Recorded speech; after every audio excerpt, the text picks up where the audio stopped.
Perdana Menteri Israel Benjamin Netanyahu mengakui negaranya berpotensi terisolasi akibat meningkatnya tekanan global terkait Perang Gaza. Diketahui untuk pertama kalinya, Netanyahu menyebut Israel bisa menghadapi isolasi diplomatik jangka panjang. Tekanan politik itu semakin terasa setelah sejumlah sekutu lama Israel, termasuk Inggris, Kanada, Portugal, dan Australia, mengakui Palestina di sidang umum PBB. Mengutip dari Tribun News, pada 23 September, industri senjata Israel pun terkena imbas. Dilaporkan, Spanyol membatalkan kontrak ratusan juta dolar setelah mengecam Perang Gaza. Bahkan, Inggris dan Perancis juga melarang perusahaan pertahanan Israel tampil di pameran senjata. Meski demikian, data Kementerian Pertahanan Israel mencatat ekspor senjata sebagian besar pasar berasal dari Eropa. Namun, analisis pertahanan Oded Yaron mengingatkan Israel tidak bisa kehilangan lebih banyak pasar. Ia menilai hal itu dapat merusak kemampuan pertahanan negara tersebut. Menteri Luar Negeri Spanyol José Manuel Álvarez menolak janji Perdana Menteri Israel Benjamin Netanyahu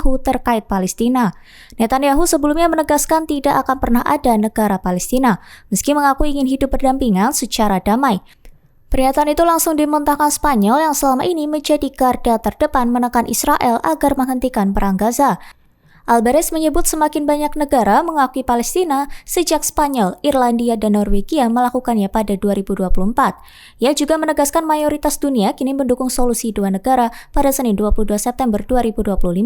Di sidang Majelis Umum PBB, Álvarez menyatakan yakin suatu hari nanti akan ada pemimpin Israel yang benar-benar siap membawa perdamaian.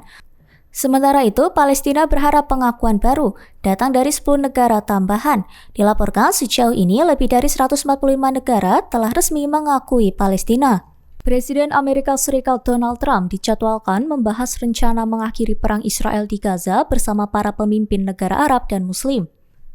Pertemuan itu digelar di sela-sela Majelis Umum PBB di New York pada Selasa 23 September 2025. Diketahui, Trump akan bertemu dengan para pemimpin Arab Saudi, Qatar, Uni Emirat Arab, Mesir, Yordania, Turki, Indonesia, dan Pakistan. Gedung Putih menyebut pembahasan mencakup penarikan militer Israel dari Gaza, pengiriman pasukan penjaga perdamaian regional, serta proses transisi dan pembangunan kembali wilayah yang hancur. Presiden Indonesia Prabowo Subianto juga diperkirakan hadir. Ia menegaskan kesiapan Indonesia mengirim pasukan perdamaian ke Gaza. Sementara itu, sumber menyebut Hamas bahkan menawarkan gencatan senjata 60 hari yang dijamin oleh Trump dengan imbalan pembebasan sebagian tawanan.